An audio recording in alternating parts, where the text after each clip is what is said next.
పహల్గామ్ దాడి దేశం మొత్తాన్ని ఉలిక్కిపడేలా చేసింది. ఈ క్రమంలో ప్రధాని మోడీ పాక్పై తీవ్ర ప్రతీకారం తీర్చుకునేందుకు సిద్ధమయ్యారు. ఈ దాడికి పాల్పడిన వారే కాకుండా కుట్రలో భాగస్వాములైన వారిని కూడా వదిలేది లేదంటూ భీష్మించుకున్నారు. దీంతో కేంద్ర ప్రభుత్వం ఇప్పుడు కొన్ని కీలక వ్యూహాత్మక నిర్ణయాలు తీసుకునే దిశగా వేగంగా కదులుతుంది.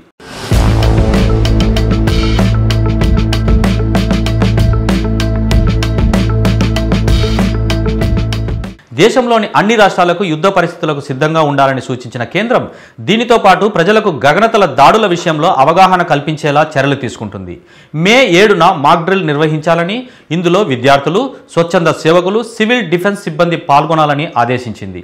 ఈ మాక్ డ్రిల్ ద్వారా విమాన దాడుల సమయంలో ఎలా స్పందించాలో, ప్రజల్ని ఎలా అప్రమత్తం చేయాలో, సైరన్ల ద్వారా హెచ్చరికలు ఎలా ఇవ్వాలో శిక్షణ ఇవ్వనున్నారు.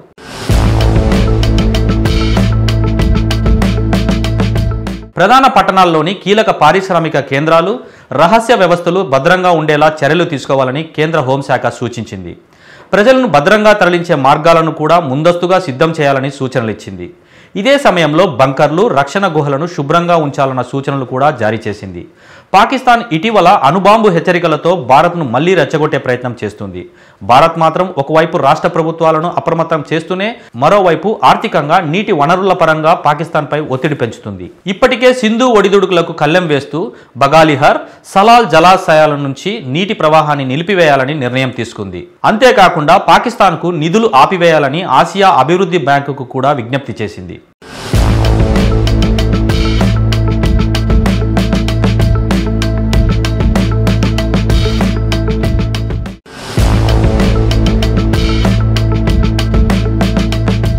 అంతర్జాతీయంగా కూడా భారత్కు మద్దతు లభిస్తుంది.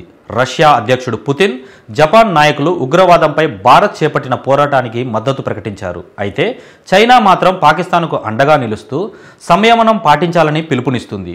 ఐక్యరాజ్య సమితి భారత్ పాక్లకు శాంతిని ప్రోత్సహించేలా చర్యలు తీసుకోవాలని సూచించింది.